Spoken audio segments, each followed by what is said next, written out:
Hello and welcome to the first episode of Spicy Saturdays. In this series, every Saturday, I'll be bringing you a new lick or a new riff, and I'll be demonstrating the riff and then explaining how I came up with it. It's going to be a little bit shorter than most of my tutorial videos, and I think that's good because you're going to get a lot of information jam-packed into a short amount of time. So, without further ado, let's jump into the first riff in the Spicy Saturday series. It's a very mathy riff with odd time signatures, and I'm sure you'll enjoy it. So, take a listen.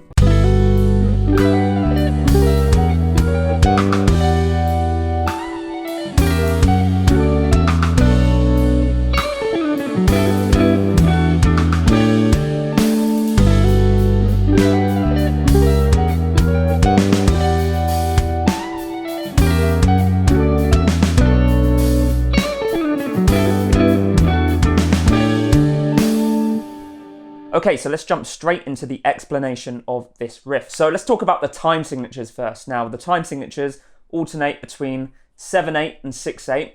We go between those 3 times each, so it goes 7/8, 6/8, 7/8, 6/8, 7/8, 6/8, and then a bar of 5/8 at the end. This was completely random. I decided to put some random time signatures into Guitar Pro and see if I could fit a cool riff into those time signatures, and I managed. So maybe that might be a cool idea for you to start doing, just choosing a random time signature and seeing if you can work a really nice riff into it. The really important thing is to make sure the riff still flows and it doesn't sound disjointed and like it's going to throw the listener off. So we're in the key of D, and we're starting on chord number 4, which is a D major, and I'm playing a D major 9 voicing here. Okay, and I hammer on the 7th here, so there we go. Then I go into another D major voicing. It's a D major 7 voicing. Now this is that classic neo-soul voicing, and I do a little run. I really love doing this little run. It's chromatic. It adds a note that is not in the key, which spices things up a little bit. So we're just going from the 14th fret to the 13th fret to the 12th fret of the high E string, and then playing the 15th fret of the B string. So all together. Good. So my intention in the next part was to play an A7, which is chord 5, to lead us back into D. But I didn't actually end up going to D, and I didn't end up playing an A7. Things changed a little bit. So I played a Deceptive Cadence. A Deceptive Cadence is when it sounds like it's going to go back to D, but you go to any other chord. And I decided to go to an E minor 9 here. Okay, but instead of the A7, I played some diminished 7th chords, which you can use as a substitute for your dominant 7th chord. Check out this video if you want to learn how to do that. But I played the C sharp diminished 7th chord, and then I played this F sharp diminished 7th chord. Okay, and I'm just moving the top note up on the first one and the top note down on the last one before we move into this E minor 9 chord. Okay. Then I'm using some tapping here, and I'm basically tapping the 17th fret of the high E string, sliding it up to the 19th and back down again, and then pulling off to the 14th fret where my ring finger is. And then I'm hammering on the 17th fret with my right hand, tapping it. That's on the B string, and pulling off to the 15th fret. So now this is where I do go to the D major chord. This isn't a Deceptive Cadence now. I still play a diminished chord. So I'm playing the C sharp diminished 7th chord. And then I play a D major 7 voicing. This is a D major 7 drop 2 voicing in 3rd inversion. So drop 2 voicings are really, really useful to know. So if you want to learn about drop 2 voicings, you can check out my video I've done specifically on drop 2 voicings.